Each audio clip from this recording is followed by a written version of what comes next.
Mrs. Ashley, I've found you. I witnessed an event below deck a short time ago which I thought would be of interest to you. Pray tell. Well, I was endeavouring to check in some of Mr. Ashley's valuables with the ship's purser when I chanced to see a middle-aged woman arguing with a steward. She was demanding to be allowed up to the first-class cabins, and the steward in question wasn't having any of it. He said he didn't know how she managed to come across a first-class boarding pass, but he was going to get to the bottom of it. And until such time, she was relegated to steerage. That's very interesting, Montague, but I have more important things on my mind right now. I understand, madam. I simply thought you'd be keen to know the lady in question was not a stranger to me. Please don't tell me it was my mother. I'm afraid it was. The schemer. She had your boarding pass after all. That as may be, madam. But surely her intentions were simply to keep watch over her only daughter.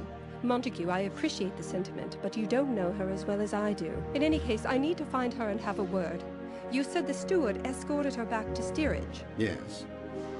However, I'd imagine they would be no more inclined to let a young, upper-class woman down to steerage than they would allow your mother up here. Then I'll simply have to find a way to sneak down. Might I make a suggestion, madam? By all means. Just as your mother's disheveled appearance was enough to prevent her getting access to first class in spite of her boarding pass, so would your appearance prevent you from getting access to steerage. If you are insistent upon this course, which I must strongly advise you against, perhaps your passage would be facilitated by, at this one moment at least, being a little bit more like your mother. Are you sure you don't mean more like myself? I think you'll find either option will suffice. You may not have been born into high society, but to the casual observer, you avail yourself quite well. You must let your guard down and embrace your past, my dear girl. Thanks, I think. Not at all, if you'll excuse me. Oh, hello there. Forgive me for being impertinent, but are you feeling all right? You seem a bit flustered. I'm sorry. No need to burden you with my problems. I'm just a bit on edge. I'm the ship's curator, you see. Odette Duchamp. It's lovely to meet you, Odette. I'm Margaret Ashley. I know your name, Mrs. Ashley. I don't recognize that game you're playing. Might I ask what it's called? I haven't the slightest idea. That fool psychic Yannick said that if I wished to get a proper reading from him, I had to first separate his spirit deck into 2 separate chakric spheres. Spirit deck, indeed. Did he tell you how? Oh, no, that would be too easy. He gave me this temporal oracle, which I might add looks exactly like a poorly made pocket watch, and said the hands would guide me. The fool. If you find him so disagreeable, why do you care if he gives you a reading or not? Oh, my dear, he's unimportant in the grand scheme, simply a blithering conduit for far greater power. But his pronouncements are bond. I wouldn't much like to share dinner with the man, but his words are invaluable. If you say so. Would you care to give it a try? I can't make head nor tails of it. No. Perhaps some other time. As you wish.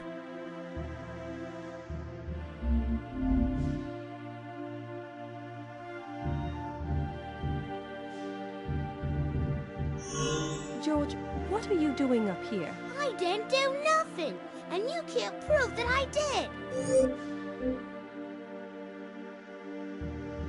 Oh, really? You didn't make this mess? Oh no! Someone took me favorite book. Went right off with it. I ain't going nowhere till I get it back. This is ridiculous. What was the book called? It's one of the Charlie series, isn't it? I don't know what that means. You don't know Charlie? He's got some great ones. Charlie goes fishing, Charlie goes to the park. Yes, I think I see what you're getting at. Let me see if I can find you a Charlie book. I'll keep looking here till you find it.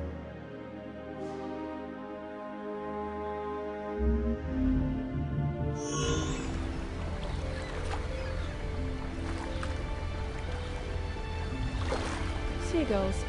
They look hungry.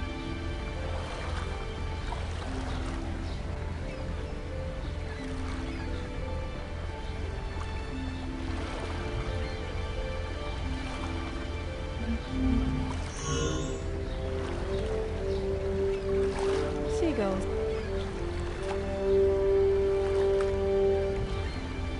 It's a tub full of life jackets.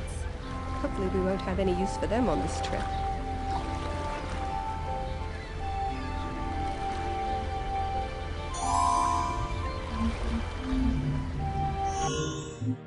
Is this the book, George? Oi, that's it! I knew they had it! Well, that's a happy ending then. So are you going to clean up this mess before you run off to read? Marvelous. Gets what he wants and off he goes. Guess I'll have to clean up.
There, snug as a bug.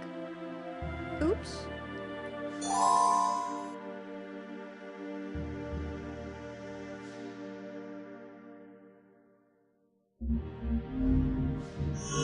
Where to, ma'am? F deck, please. Pardon me? F deck. I'm sorry, ma'am.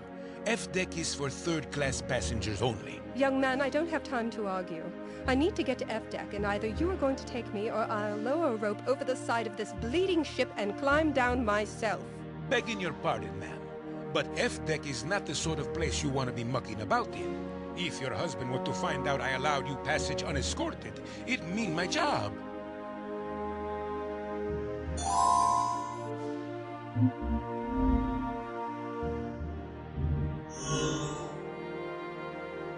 Hello again. Yes, all right.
Let me take a quick look. You did it! Thank you so much. It seems so elementary in hindsight.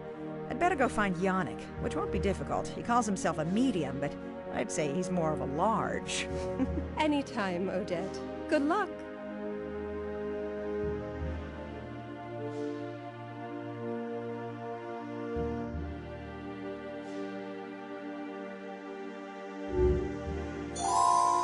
Odette left a tea cake behind.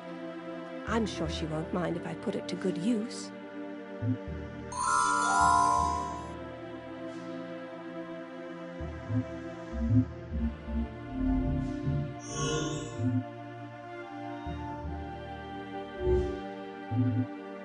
This should help me learn which buttons get pressed.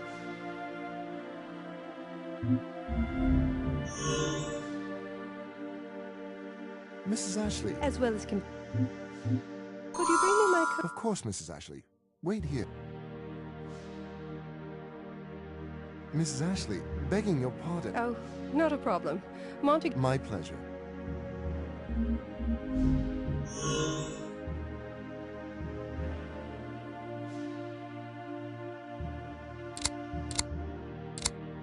That did it.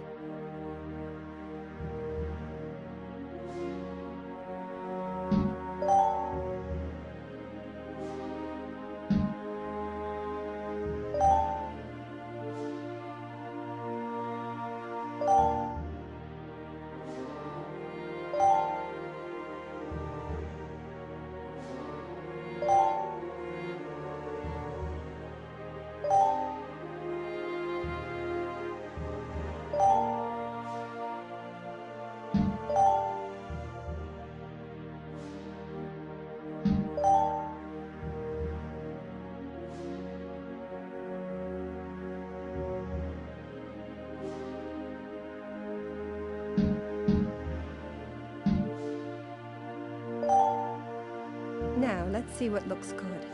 Or more accurately, bad.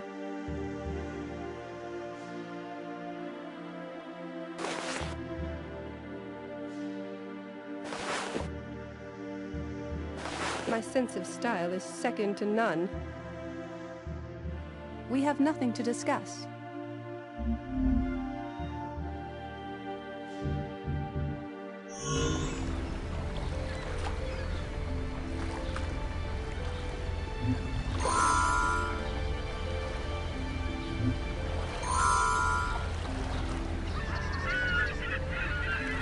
How? They must have thought it was a dead animal.